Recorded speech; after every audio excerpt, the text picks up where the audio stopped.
Bonjour et shalom pour cette édition de notre magazine hebdomadaire d'analyse géopolitique intitulé Israël dans sa région, Israël au cœur du Moyen-Orient. Nous avons choisi de nous pencher aujourd'hui sur la politique assez contradictoire de l'Europe et plus précisément l'Union européenne à l'égard d'Israël.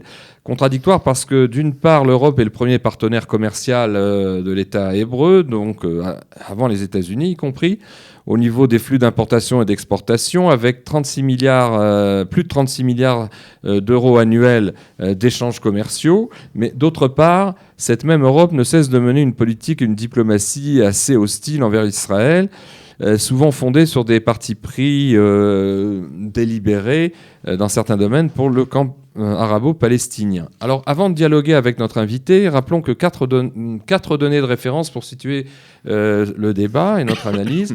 Tout d'abord, la relation avec l'Union européenne est essentielle pour Israël, ne serait-ce qu'en raison de l'ampleur des échanges commerciaux.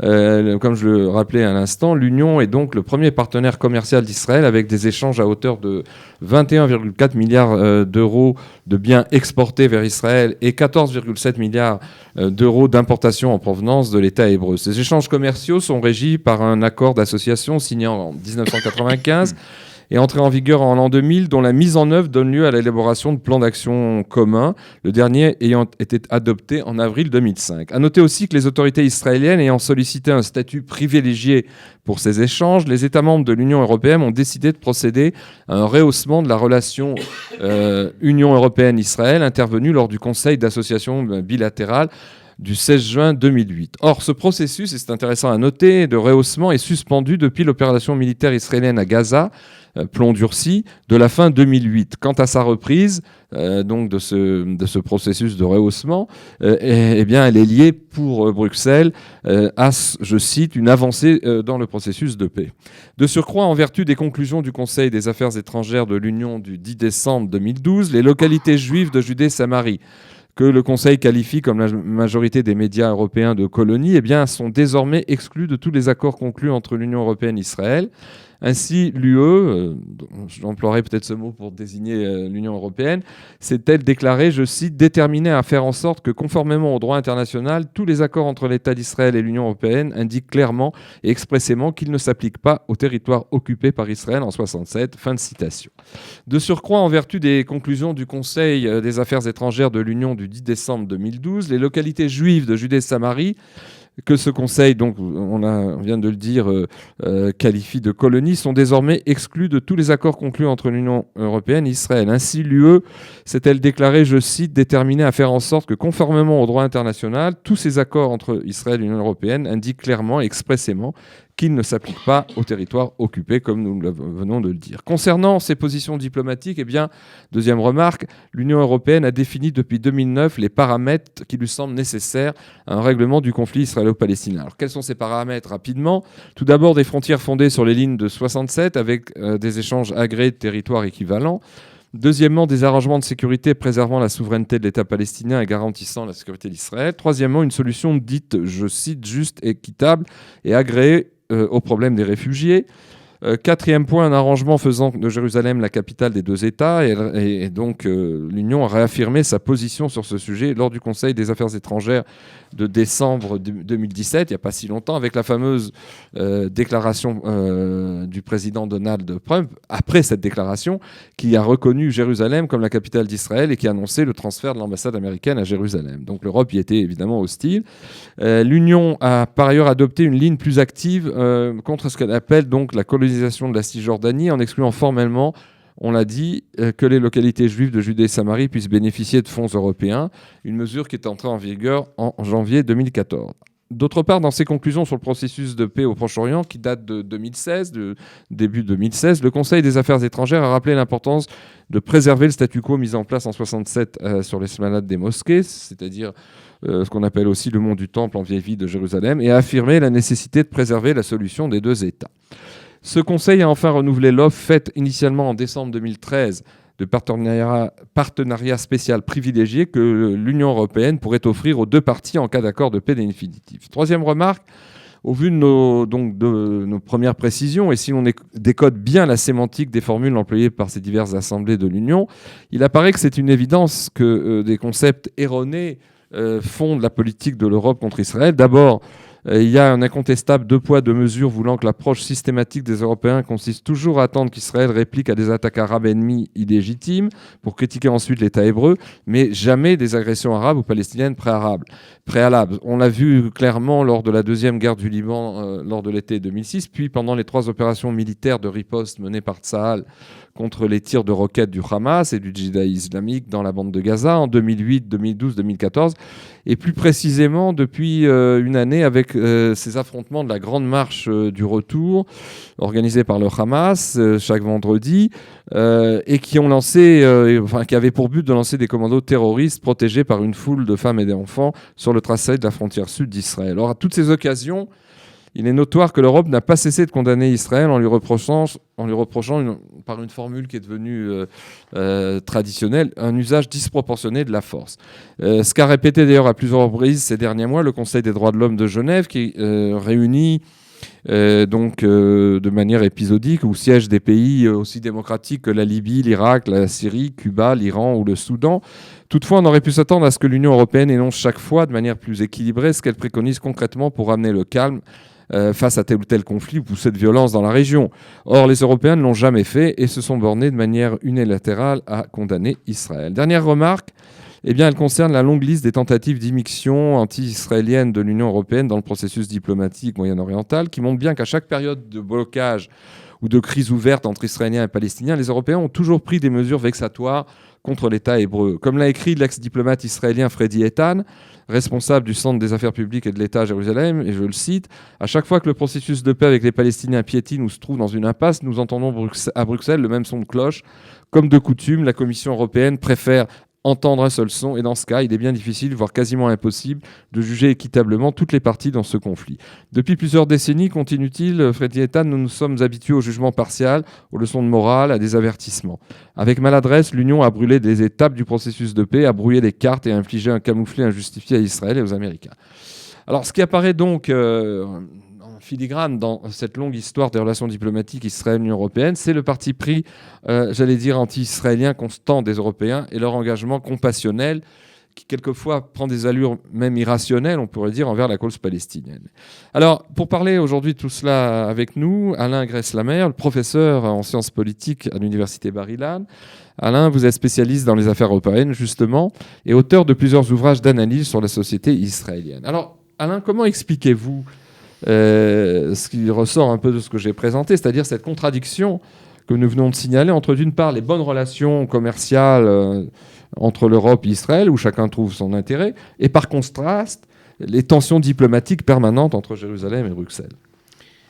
Bon, vous ne vous étonnerez pas, Richard, que je ne partage pas entièrement votre présentation. Certainement.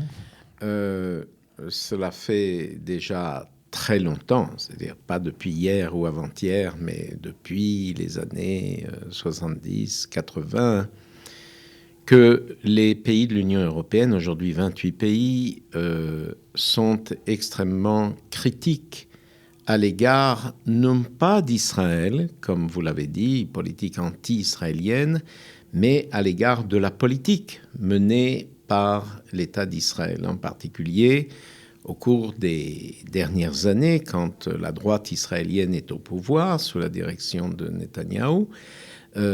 Oui, les Européens ne sont pas d'accord avec l'orientation de cette politique.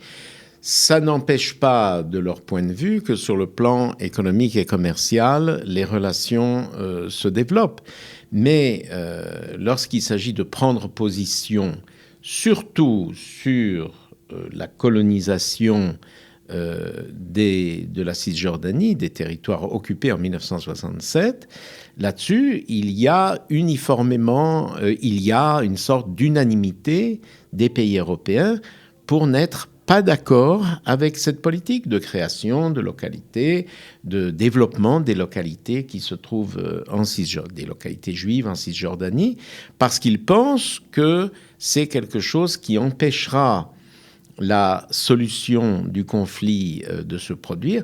Vous savez que, comme d'ailleurs la gauche israélienne, les Européens soutiennent la solution des 2 États pour les 2 peuples. Et ils pensent que si la Judée-Samarie ou la Cisjordanie, si vous voulez, est occupée de plus en plus par des localités juives, cette solution ne pourra pas se faire. Donc, je corrigerai un peu ce que vous avez dit. Il ne s'agit pas d'une politique anti-israélienne ou, comme on dit quelquefois, anti-juive ou antisémite. Il s'agit d'un désaccord profond de l'ensemble des pays de l'Union européenne à l'égard de cette politique qui est menée dans les territoires par les différents gouvernements israéliens. Alors, dans la liste du contentieux, il y a la question de Jérusalem. En fait, on pourrait dire que pas une semaine se passe sans que des représentants de l'Union européenne en visite dans la région n'évoquent la nécessité pour Israël d'accepter un compromis sur Jérusalem qui verrait donc sa partie est devenir la capitale de l'État palestinien, pendant que les lieux saints de la vieille ville seraient internationalisés de telle ou telle façon.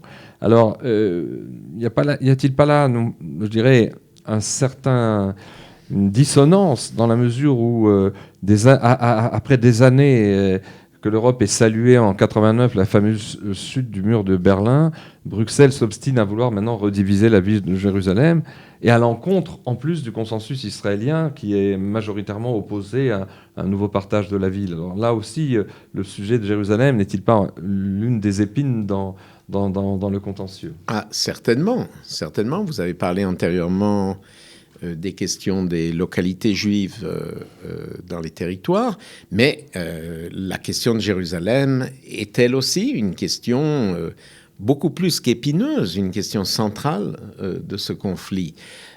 Bien sûr qu'il y a des opinions extrêmement diverses là-dessus. Nous connaissons l'opinion de la grande majorité des Israéliens, le soutien du gouvernement américain, mais il y a énormément de gens dans le monde qui n'acceptent pas l'annexion par Israël de la partie Est. Donc on se trouve dans une situation dans laquelle chacune des 2 parties campe sur ses positions, les Arabes, les Palestiniens et les pays européens qui veulent que la partie est de Jérusalem soit la capitale du futur État palestinien, et évidemment Israël qui veut sauvegarder sa souveraineté sur l'entièreté de la ville. Disons que c'est l'une des questions qui devrait être discutée par les parties en présence, sans prendre position pour les uns ou pour les autres. Quand on parle de processus de paix, de quoi est-ce qu'il s'agit? Il s'agit de la possibilité des 2 parties, israéliens et palestiniens, de s'asseoir autour d'une table et de discuter des problèmes. Par exemple, les Palestiniens diront « Et qu'est-ce que c'est que toutes ces localités juives que vous nous construisez ? Qu'est-ce que c'est que cette annexion de Jérusalem ?» Les Israéliens, de leur côté, diront « Voilà, pour nous, Jérusalem tout entière est la capitale, etc. » C'est-à-dire qu'un processus de paix, et il y en a eu d'autres dans l'histoire, ce n'est pas le premier processus de paix, c'est nécessairement une discussion, une négociation.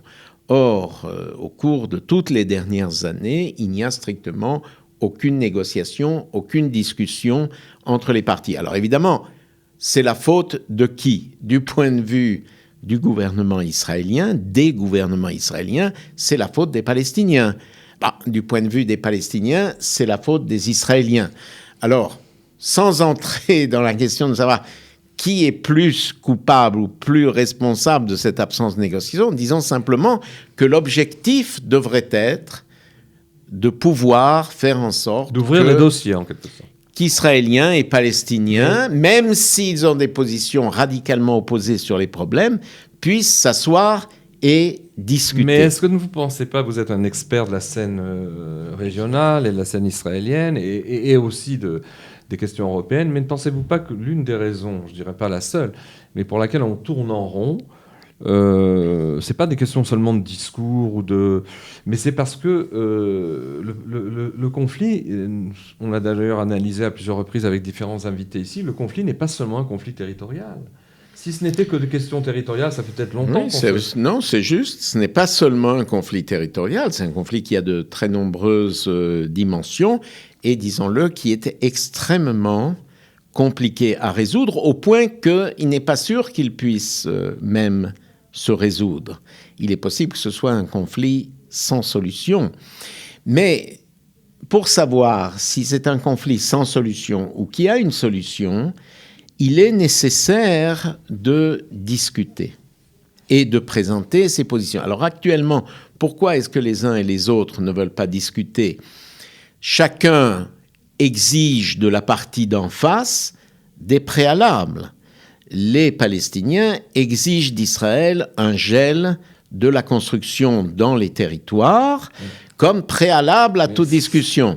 Mais Israël demande aussi que l'autorité palestinienne cesse la propagande anti-juive ou anti-israélienne qui est pratiquée comme préalable. Si vous ne le faites pas, nous ne sommes pas... Et donc, avec tous ces préalables où chacun dit « si vous ne faites pas ceci, on ne s'assoit pas à la table de négociation », le résultat, c'est qu'il n'y a aucune négociation. Je crois me souvenir tout de même, on ne va pas, évidemment, l'histoire à ses jalons, mais que le premier gouvernement israélien à avoir accepté un gel pendant presque 10 mois de la construction, c'était le gouvernement Netanyahou, qui avait, pour la première fois, y compris comme gouvernement de droite, gelé la construction, et ça n'avait pas amené les Palestiniens à la table des négociations pour différentes raisons.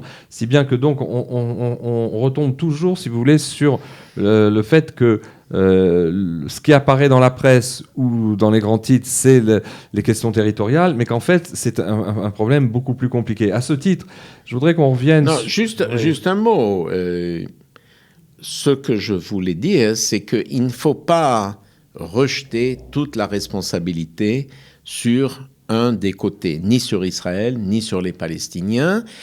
Il faudrait qu'il y ait une force extérieure qui incite les uns et les autres à s'asseoir. Or, aujourd'hui, le problème avec l'administration américaine, avec Trump, c'est que comme il a pris très nettement position pour Israël, nous nous en réjouissons, mais évidemment, ça le disqualifie pour l'autre côté comme interlocuteur et comme médiateur valable. Et est-ce que vous pensez que l'Europe a toujours voulu jouer ce rôle de provoquer des avancées dans le processus de discussion ? Est-ce que vous pensez qu'elle est en mesure de le faire aujourd'hui ? Encore que j'ai une sous-question, c'est qu'il y a une majorité qui est, comme vous dites, sur des positions critiques vis-à-vis d'Israël, mais il y a aussi des États européens qui ne partagent pas forcément cette opinion. Alors comment est-ce que l'Europe peut jouer un rôle ? Bon, d'abord, en ce qui concerne les différents pays européens, même si ils ont une position commune, ils sont, disons, tous contre les localités juives dans les territoires, ça, il n'y a pas de différence là-dessus, et pour les deux États, pour les deux peuples, etc. Mais c'est vrai qu'il y a des pays nettement plus hostiles à l'égard d'Israël, par exemple les pays scandinaves, et des pays qui sont finalement très amis d'Israël, comme les Tchèques ou les Hongrois ou d'autres, avec des pays... Oui, mais même avec des pays comme la France, on ne peut pas dire que Macron soit anti-israélien. Je pense que ce serait... et Theresa May, par exemple, qui a démissionné, n'était pas anti-israélienne. Salvini, le populiste en Italie, n'est pas anti-israélien. Je veux dire par là que c'est assez divers. Maintenant, vous posez la question, est-ce que l'Europe pourrait jouer un rôle de médiateur ? Moi, je crois que c'est la même chose qu'en ce qui concerne Trump. Trump est vu par les Palestiniens comme trop pro-israéliens. Sans doute, les Européens sont vus par Israël comme adoptant trop le point de vue des Palestiniens. Donc, dans cette mesure, il n'y a pas d'interlocuteur ou de médiateur qui soit accepté par les deux parties. On reviendra, si vous voulez, sur cet aspect de la politique de l'Union concernant le traitement différencié au niveau commercial des relations avec justement la partie de la Judée-Samarie ou de la Cisjordanie que Bruxelles considère comme occupée. Je voudrais rappeler c'est à partir de 2013 que plusieurs institutions des pays du Nord, puisque vous parliez des pays scandinaves, donc le Norvège, Suède et Danemark, décidèrent de rompre leurs liens avec des banques israéliennes impliquées dans le financement des localités juives de Judée-Samarie. Le principal fonds... il y avait un fonds de 150 milliards d'euros qui était un fonds géré, un principal fonds de pension des Pays-Bas devait cesser lui aussi sa collaboration avec 5 établissements financiers israéliens pour la même raison.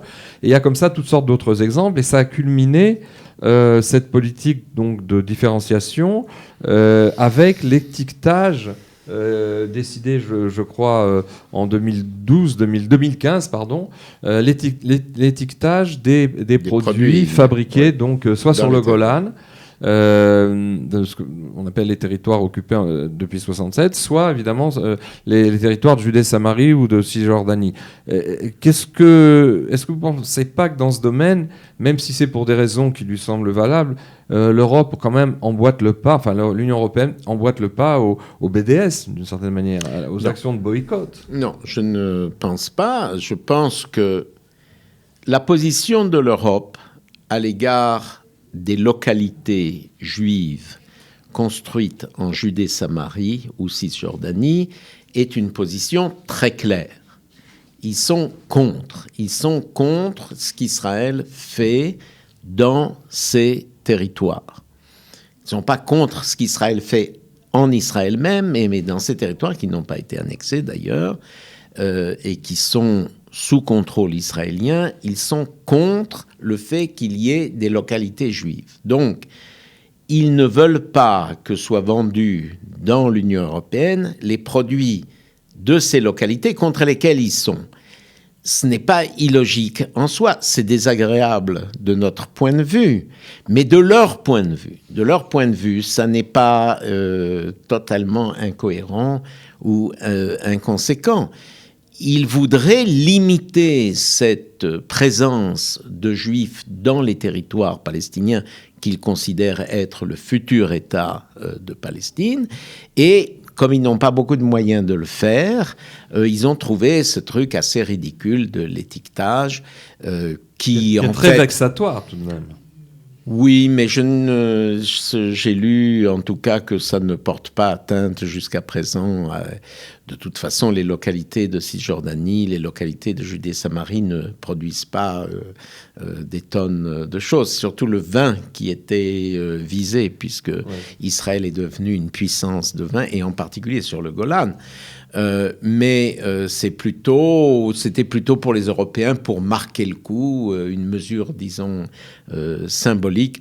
Je ne pense pas que ça représente quelque chose qui ait une importance au niveau économique. Maintenant, il semble tout de même, et c'est peut-être là, on va faire appel à votre connaissance des arcanes de l'Europe, que l'Union ne compte pas en rester là. En effet, d'après plusieurs documents internes qui m'avaient été soumis il y a quelques mois, des internes et des documents des deux dernières années qui ont été résumés dans le journal officiel de l'Union européenne, eh bien, il semblerait qu'il y ait des options de la part de l'Europe de préparer un plan B s'il s'avérait qu'Israël n'obtempérait pas aux injonctions justement des demandes de se retirer des territoires occupés, pour rendre possible, d'après l'Europe, une résolution, comme vous le disiez, du conflit avec les Palestiniens sur la base de la solution à 2 États.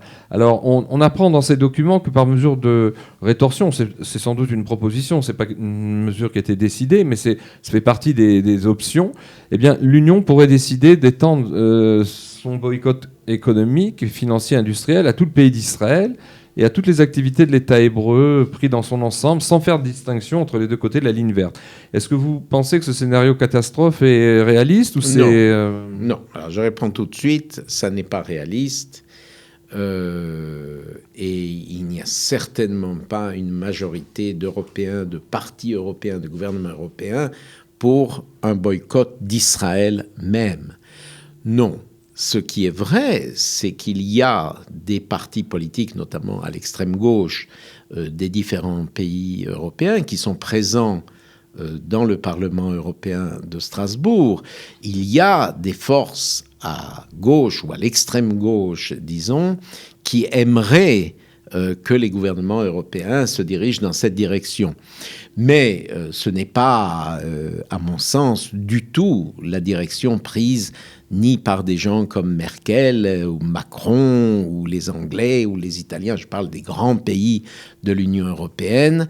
Peut-être qu'en Suède ou au Danemark, il y a des voix justement neutralistes, tiers-mondistes, qui aimeraient aller dans cette direction. Mais je voudrais rassurer, je ne pense pas du tout que c'est quelque chose qui aura lieu, justement parce que les gouvernements européens s'opposent au boycott d'Israël.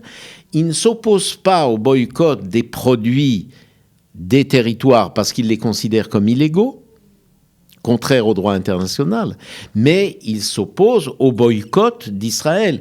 Je ne vois pas un des dirigeants de pays européens, encore une fois, peut-être les Scandinaves mis à part, qui est favorable à boycotter les produits israéliens.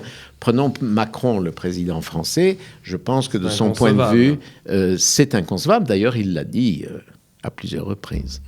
Alors, est-ce que vous parliez des partis politiques européens, la composition du nouveau Parlement européen qui est issu des toutes dernières élections, avec pas mal de députés populistes, mais aussi écologistes, est-ce que c'est pas une source d'inquiétude pour Israël ? Non, c'est une source d'inquiétude pour les démocrates et pour la démocratie, parce que ces partis populistes ne sont pas vraiment démocrates au sens propre du terme.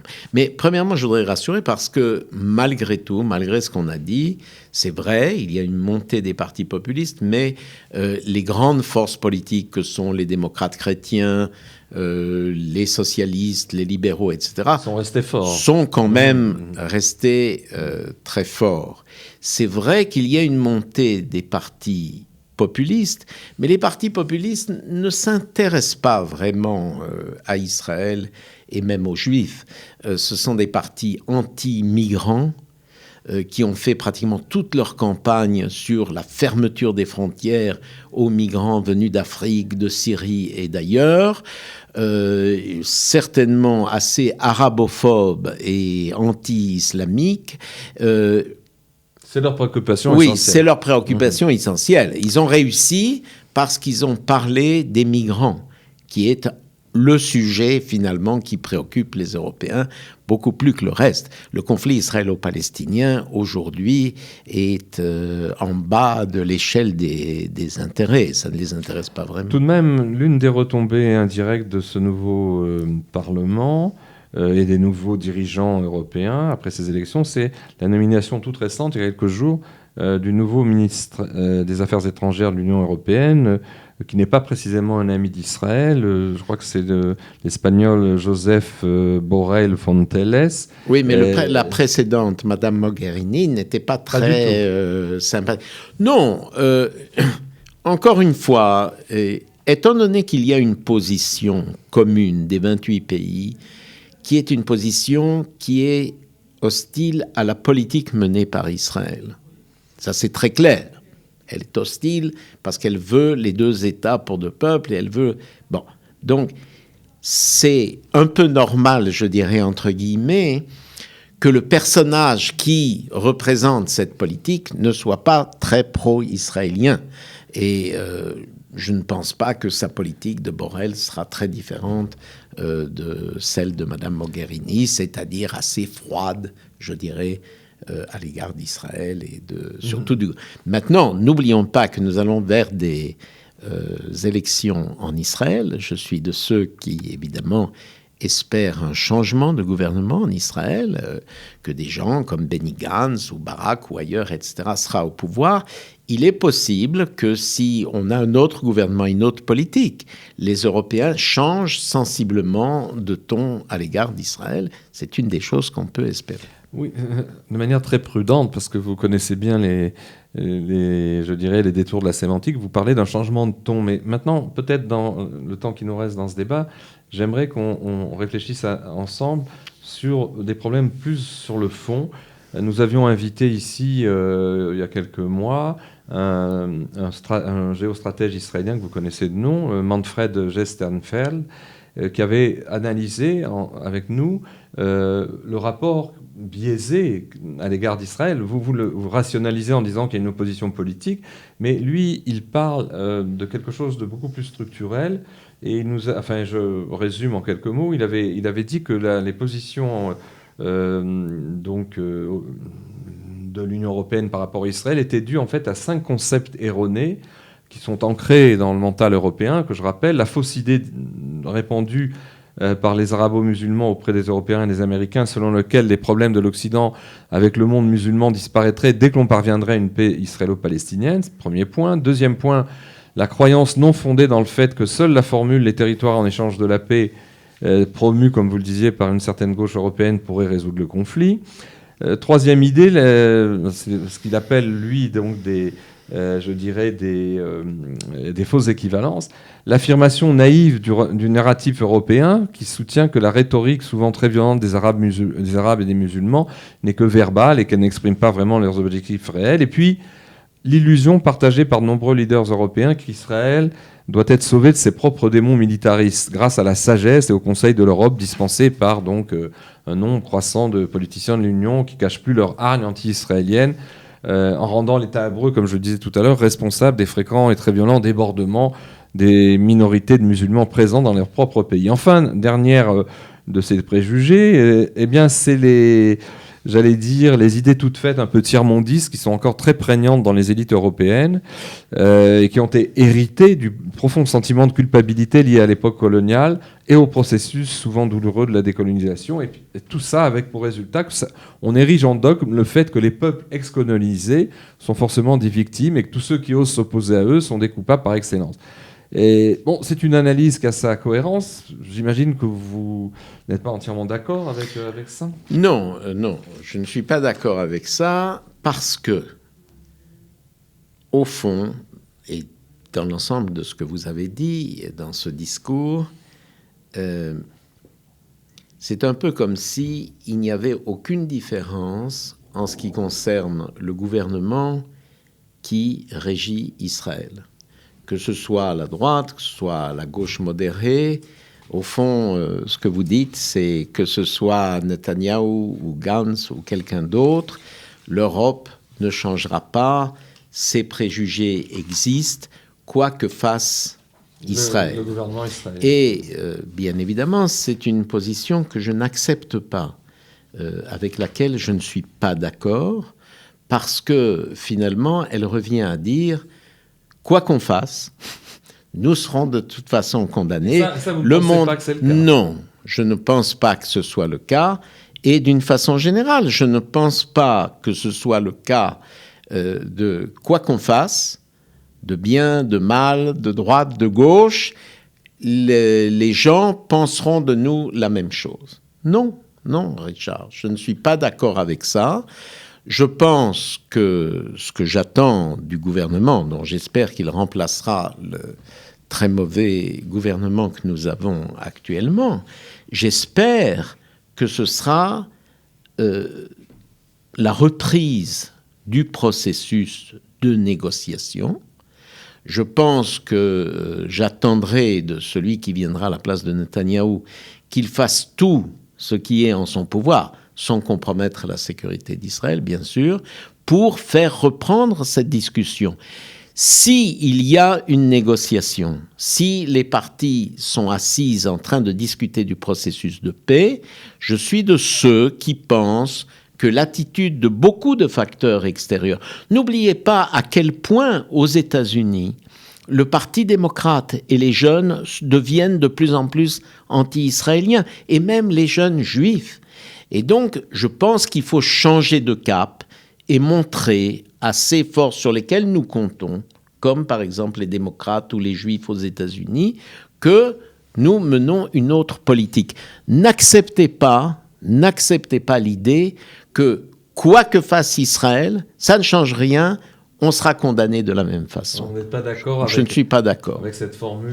Mais je ne dirais pas que je ne suis pas d'accord avec tous les points que vous avez mentionnés, puisque certains sont très justes d'une façon générale. Mais il faut cesser de dire quoi qu'on fasse, On fait des choses bien, on fait des choses mal, on fait une politique humanitaire à l'égard de Gaza, on ferme tout et on les bombarde.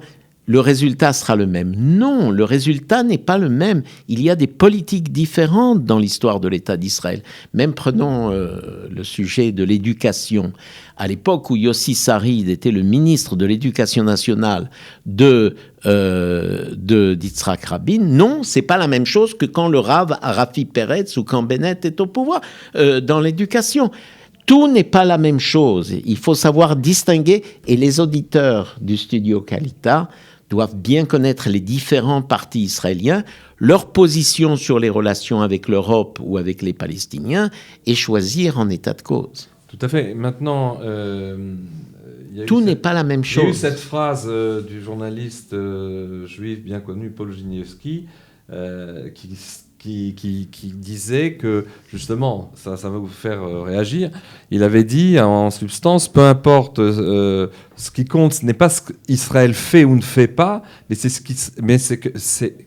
qui compte, c'est qu'Israël est l'État juif parmi les nations. C'est-à-dire que oui. y a, mais là je suis d'accord. Donc non, Israël est l'État juif parmi les nations. Ça c'est le juif parmi les États. Nous sommes sionistes, nous sommes pour l'État d'Israël, nous sommes pour la sécurité de l'État d'Israël, la survie de l'État d'Israël. De ce point de vue-là, Israël bien sûr est l'État juif même aux yeux des nations.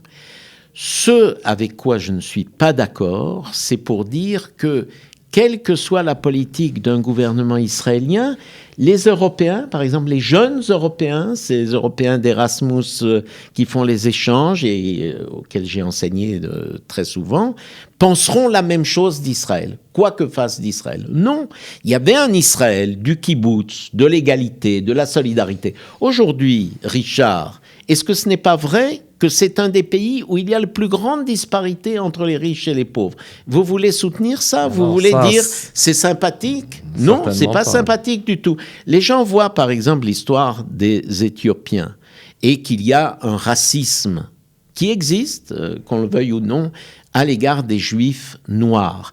Ça ne plaît pas aux gens de l'extérieur.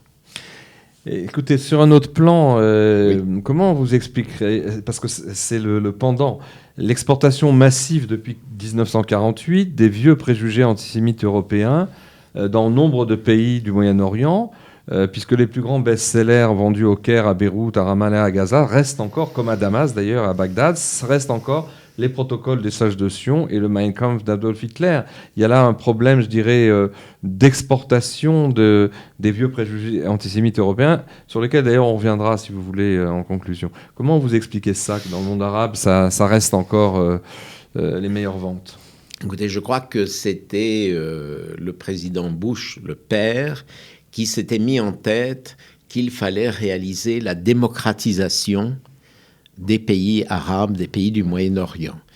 Jusqu'au moment où on lui a dit, écoutez, si vous attendez que ces pays arabes soient démocrates, vous pouvez attendre des centaines d'années. Non, c'est comme si on disait, bon, est-ce que le préalable de tout processus de paix, c'est que les Arabes ne soient pas antisémites, ne vendent pas Mein Kampf, etc. Là encore, si vous posez ça comme préalable, vous n'arriverez à rien. Il n'est pas question de les changer. Il est question, pour garantir l'avenir et la sécurité de l'État d'Israël, de dire ce qui est important pour nous. C'est ça qui compte. Qu'est-ce qui est fondamental pour la sécurité de l'État d'Israël dans l'avenir ? Et n'essayons pas de changer Nous avons quelques illusions sur l'antisémitisme d'Abbas, d'Haniyeh, etc. Non, mais il faudrait être naïf pour penser qu'il faut changer ces préjugés, ces conceptions qui existent et qui existeront sûrement longtemps. Vous voulez changer la famille de Le Pen, Jean-Marie Le Pen, Marine Le Pen, et les rendre des philosémites Non, vous n'y arriverez pas. Mais vous devez faire avec. En fait, cette question, elle était une introduction, une réflexion sur les fondements, je dirais, structurels d'un certain antisémitisme européen.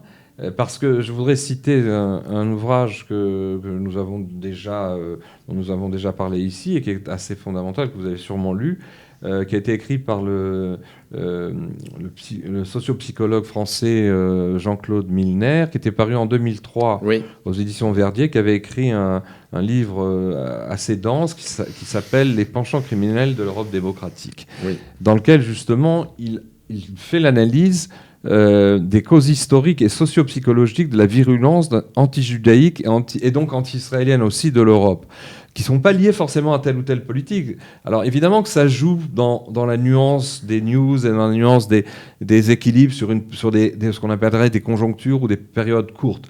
Mais si on prend le problème à sa racine, je cite simplement aux auditeurs, à ceux qui nous regardent, il décline donc Milner dans ce livre les raisons les plus profondes faisant que, je cite, l'Europe ne peut que se défier des Juifs, et donc d'Israël. Il lui rappelle en effet la marque de l'extermination accomplie par Hitler dans la quasi-totalité de l'Europe continentale civilisée. Alors, il y a un autre passage qui est intéressant. Or, précise donc Milner, ce que les experts politiques européens depuis 1815 tenaient pour un problème si difficile à résoudre, la fameuse question juive, avait du même coup, en 1945, disparu en fumée. Les choses sérieuses pouvaient commencer. Aujourd'hui, le chemin est parcouru. L'Europe est présente au monde au point de s'y arroger des missions. Une, entre autres, faire régner la paix entre les hommes de bonne volonté. De ces derniers, malheureusement, les Juifs ne font pas partie. C'est qu'ils portent en eux la marque ineffaçable de la guerre. Et l'Europe, héroïne de la paix en tout lieu, ne peut que se défier d'eux, où qu'ils soient. Elle ne peut qu'être profondément anti-juive. Fin de citation. Une citation difficile. Premièrement, là-dessus, je dirais, premièrement, il ne faut pas généraliser. Il ne faut pas généraliser comme les gens disent les Européens sont antisémites. Non. Il y a beaucoup d'Européens antisémites. Il y a effectivement des racines chrétiennes et très profondes de l'antisémitisme et historiques. Mais il y a heureusement des gens, et même des dirigeants tels que nous les voyons, qui ne sont pas antisémites. Ce serait, même si on prend les deux leaders de l'Union européenne aujourd'hui, Angela Merkel et Macron, non. Ils sont peut-être critiques d'Israël, ils ne connaissent peut-être pas nos réalités, mais ils ne sont pas antisémites. Donc, je ne serais pas pour généraliser l'antisémitisme de l'Europe. Ça, c'est un. Deuxièmement, avec tout le respect qu'un politologue donne aux explications psychanalytiques ou psychologiques, elles ont leurs limites. Aujourd'hui, je pense que ce qui est fondamental, c'est que l'État d'Israël, le gouvernement israélien, dise ce que sont les lignes rouges de sa sécurité. Voilà ce que nous voulons. Nous voulons, par exemple, avoir une présence israélienne sur la vallée du Jourdain. Nous voulons garder le Golan parce que c'est indispensable. Il faudrait que nous définissions ce que nous voulons d'abord en premier lieu. Et surtout, je crois, comme je le disais à l'instant, ne pas vouloir changer les mentalités des gens.